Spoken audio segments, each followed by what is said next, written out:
Viktor Orban, bien que très controversé en Europe, occupe le poste de Premier ministre en Hongrie depuis 2010. Le dirigeant nationaliste et conservateur, grâce à un soutien populaire, brigue un 4e mandat consécutif lors du scrutin du 3 avril.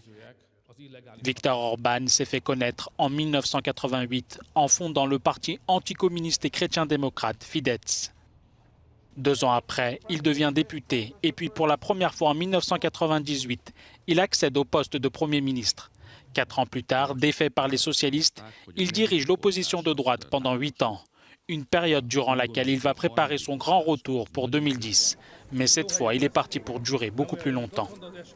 Pendant ses différents mandats, Viktor Orban met en avant les racines chrétiennes de l'Europe, s'oppose frontalement à l'immigration et milite pour une démocratie non libérale.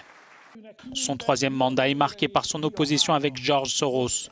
Au fil des mois, ce milliardaire américain d'origine hongroise est devenu l'ennemi numéro 1 du Premier ministre.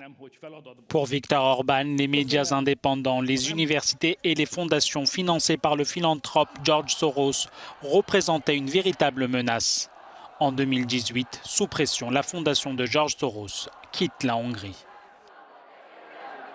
En dépit des nombreuses crises entre Moscou et l'Union européenne, Viktor Orban construit une relation amicale avec le maître du Kremlin, Vladimir Poutine. Au fil des ans, le Premier ministre hongrois devient le dirigeant de l'Union européenne le plus en phase avec la politique de Vladimir Poutine.